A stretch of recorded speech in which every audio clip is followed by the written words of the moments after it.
Cantares capítulo 1, versículo 6, fala: me puseram por guarda de vinha, e a vinha que me pertence eu não guardei.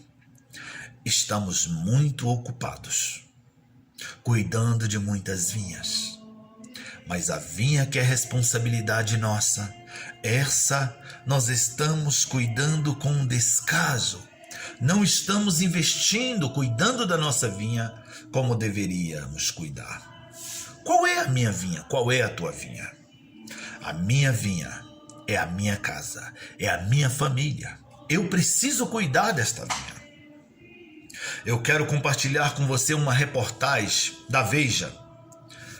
Um sociólogo afirmou que o Brasil se tornou um dos países mais violentos do mundo. E ele diz que a pobreza não é o grande responsável por este quadro caótico e vergonhoso. O grande problema é a desagregação familiar. A família deixou de ser o ambiente gerador de valores, formador de estruturas emocionais, psíquicas, afetivas.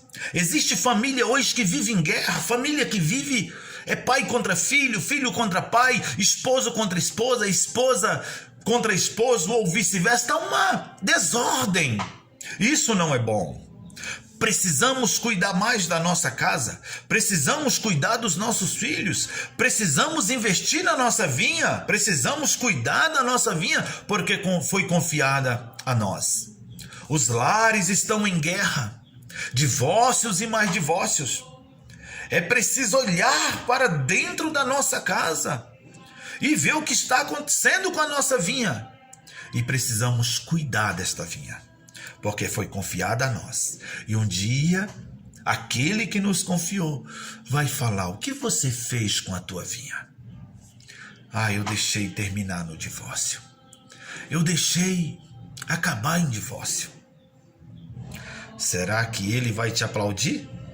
Ou você será destruído assim como a sua vinha foi destruída? Malaquias capítulo 6, capítulo 4, versículo 6 fala: ele converterá o coração dos pais aos filhos e o coração dos filhos aos pais.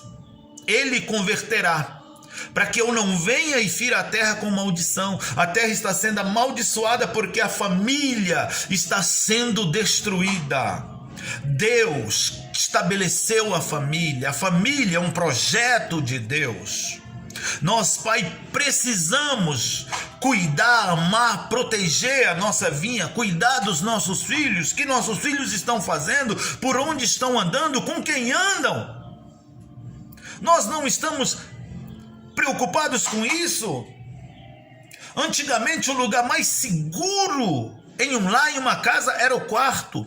O pai e a mãe sabiam que o filho estava no quarto, o pai sabia que o filho estava em segurança, mas hoje se tornou o lugar mais perigoso, porque o filho está no quarto, com um celular na mão, conectado à internet. Ele não está sozinho, mas ele está conectado ao mundo. O mundo inteiro está com ele. Então, isso é perigoso. Precisamos saber o que está acontecendo com nossos filhos. Quando eu começo a ler 2 Samuel 18, eu vejo Davi um rei exemplar, um guerreiro exemplar, mas eu vejo um pai fracassado. Eu vejo um péssimo pai. Até que tinha, cheio de boas intenções, Davi tinha. Quando os filhos de Davi nasceram, olha para você ver a intenção que estava no coração de Davi. Mas ter intenção boa não é suficiente. Começa as boas intenções pelos nomes dos filhos. Observa, Adonias, quando nasce o filho de Davi, Adonias. O que significa Adonias? Aquele que pertence a Adonai, ou seja, aquele que pertence ao Senhor. Este é de Deus. Boa intenção ou não? Salomão, pacífico, significa pacífico. Esse que é cheio de paz. Absalão ou Absalom, que significa o pai da paz. Então a intenção de Davi era boa. Davi tinha em mente que ao colocar tais nomes em seus filhos ia fazer a diferença. Essa era o pensamento, a visão de Davi. Davi foi um pai que queria o bem dos filhos. No entanto, não foi capaz de transformar suas boas intenções em investimento na vida dos filhos. E isso, a família foi sacrificada. Davi foi um rei com muitas ocupações, muitas reuniões, muitas decisões, muitos compromissos. Por isso, fracassou como pai. Eu não quero que se repita, que a síndrome de Davi não esteja na sua vida, para que os seus compromissos, os seus muitos afazeres, destrua a sua casa, os seus filhos. Davi estava em todas as guerras de Israel, mas se ausentou dos conflitos dos filhos, deixou para segundo plano as guerras internas dos filhos. Absalão tinha tudo: dinheiro, castelo, casas, prestígio, posição social, status, era bonito. A Bíblia diz que ele era um dos mais bonitos daquela geração. A Bíblia fala que ele era perfeito, ele era bonito. Se a gente ler 2 Samuel, capítulo 14, 25, a gente vai ver isso. Mas não tinha um pai presente. Ele queria, era tudo o que ele queria, um pai. Absalão não tinha a presença de Davi. Não tinha uma família estruturada, porque Davi estava cuidando demais de outras vinhas. Absalão não queria um rei, ele queria um pai. É isso que ele precisava. E esse pai estava envolvido nos problemas de Israel, nas vinhas alheias. Ele tinha que cuidar, tinha, mas ele precisava também cuidar daquela vinha que foi confiada a ele. Os grandes problemas de Davi eram na área familiar. Davi era um pai ausente, era um rei excelente, era um guerreiro excelente. Sabe o que eu entendo com a história de Davi? Os filhos podem ter tudo, mas nunca, nada substitui a presença dos pais. Não é presente, não é viagem, não. Pode ter tudo. Frequentar ambientes interessantes, fazer boas viagens, ter grandes amigos, mas a presença do pai é o diferencial. A presença da família vai diferenciar o sucesso desse moço, desta moça. Os pais não podem transferir responsabilidades que são intransferíveis. O Davi transferiu. O que o Davi fez? O Davi pegou e colocou o filho para morar com o avô. Se a gente lê, ele transfere a sua responsabilidade para o avô de Absalão. 2 Samuel 13, 37 ao 39, se não estou enganado. E eu te pergunto, para quem você está transferindo a responsabilidade de pai? Para quem você está transferindo essa responsabilidade de, sabe, para cuidar do seu filho, para educar o seu filho? Para quem? Quem está pegando esta responsabilidade? Será que você está transferindo para senhora internet? Para Disney? Algum programa animado da televisão? Será que, para quem você está transferindo esta responsabilidade? Lucas Neto, Felipe Neto? Quem é que está assumindo este papel? Você tem que entender que esta responsabilidade de pai, ela é sua e é intransferível. Não é avô, não é avó, não é tio, não é viagem, não é celular caro, não é carro, não é passeio. O teu filho precisa de você. E é isso que eu tenho visto hoje, que a síndrome de Davi está impregnada em muitos pais. A Bíblia diz: inculca o teu filho com a palavra, inculca. Ensina o teu filho. Isso é para você, sacerdote da família, sacerdote do lar.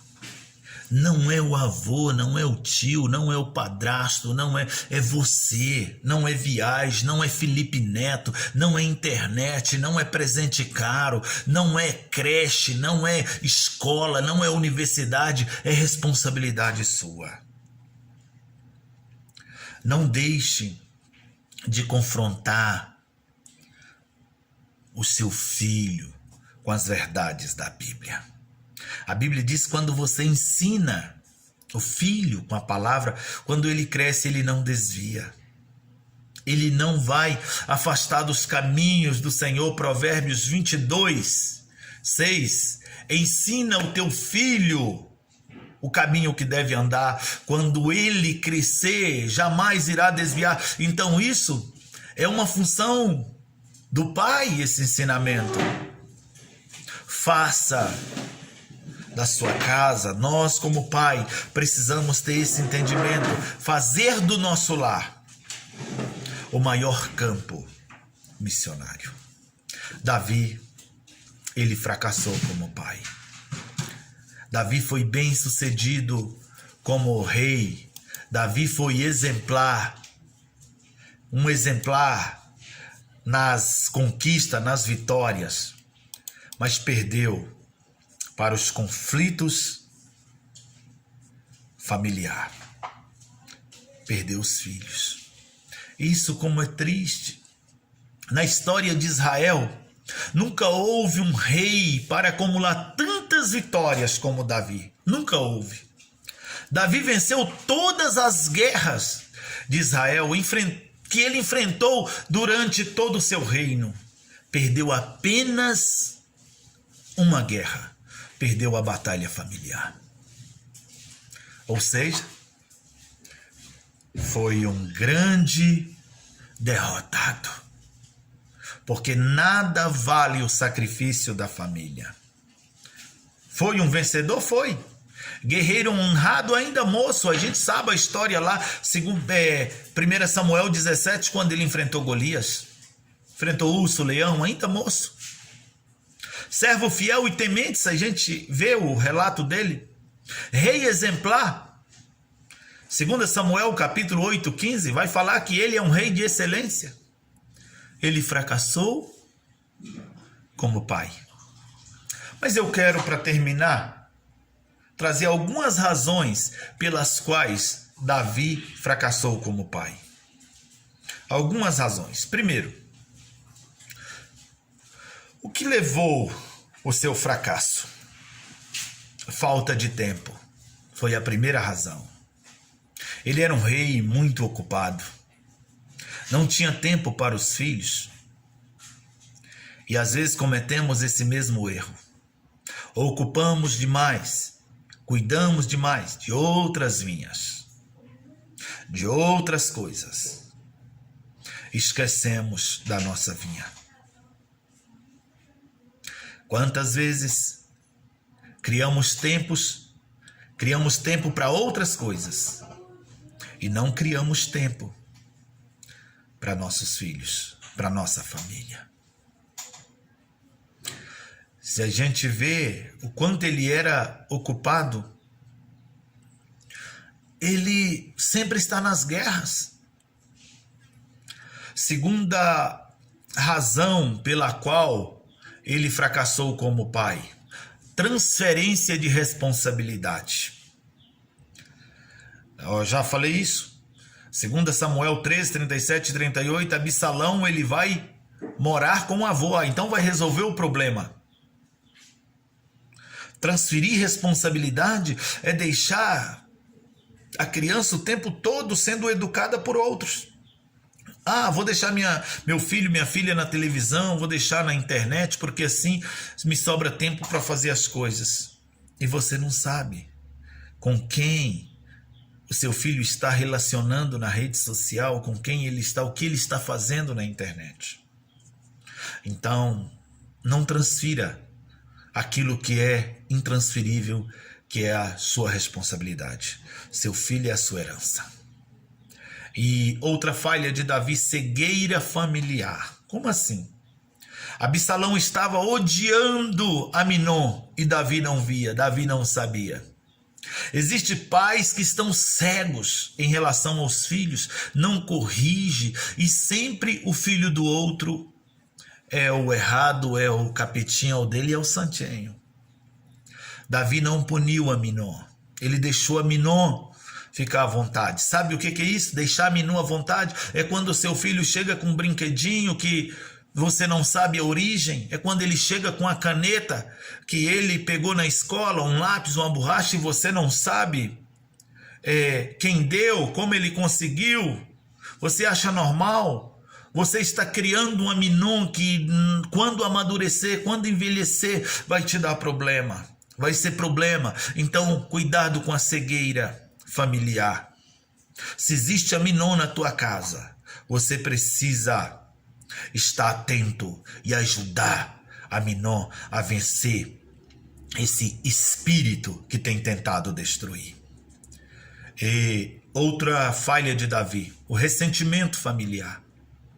Davi não perdoou Absalão, não houve perdão verdadeiro. Se a gente ler 2 Samuel 14, do 24 ao 28, a gente vai ver que não teve um perdão verdadeiro, genuíno. Ressentimento familiar. E não é assim que Davi tinha aprendido. Davi sabia que o perdão era o caminho. Se a gente ver relato lá do início, a gente vai ver Deus unindo Jacó e Esaú através do perdão. E Davi não conseguiu perdoar o próprio filho. Davi ele tinha que passar fé para o filho. Davi tinha que passar Deus para o filho, porque Davi conhecia Deus. Davi sabia quem era Deus. Davi sabia como foi a sua unção, mas ele não passou isso para o filho. Ele deixou o ódio, a tristeza falar mais alto. E muitos erros ele cometeu. Absalão tinha 16 anos. Quando Davi teve um caso com Betseba. Na verdade, Absalão realizou o julgamento de Deus 47 anos mais tarde. Absalão agora 63 anos, Davi 83. Se a gente ler 2 Samuel 12, do 11, 16, e a gente leu o capítulo 22, a gente vai ver o que aconteceu nessa história de Absalão, Davi, como foi terrível o final dessa história. Por quê? Porque Davi, ele simplesmente permitiu que o ressentimento, que a amargura, que a falta de perdão, que a falta de humildade para reconhecer o erro, ele permitiu que tudo isso lhe dominasse. Resultados desse homem que foi excelente rei, que foi brilhante guerreiro, mas que fracassou como pai. Qual foi o resultado? Ele teve de deixar o seu trono para poupar sua cidade. 2 Samuel 15, 6 e 14. Ele tem que ir embora, porque senão a cidade seria destruída. Ele foi de uma forma vergonhosa que esse rei terminou. Ele suportou vergonha e repreensão dos seus inimigos. Se a gente lê 2 Samuel 16, 5 ao 11. Foi uma consequência atrás da outra. Acima de tudo, Davi perdeu seu filho. Ele perdeu Absalão. As falhas dos nossos filhos são nossos fracassos. O sucesso dos nossos filhos são nossos sucessos. As falhas de Absalão foi o fracasso de Davi. E ele sofreu amargamente Porque quando Absalão morre, Davi fica desesperado. Ele fica de forma inconsolável, andando de um lado para outro e dizendo: meu filho Absalão, meu filho Absalão, meu filho Absalão. Ele sofreu muito. Ufa, como é triste essa história. Como é doído ver a história, o relato de um rei tão brilhante ter um final tão horrível. Por quê? Simplesmente por omitir a sua função de cuidar da sua vinha. Pode cuidar de quantas vinhas você quiser, ajudar quantas famílias você quiser, mas não se esqueça de ajudar a sua vinha. A sua família vem primeiro. Que o Deus eterno te abençoe. Feliz Dia dos Pais.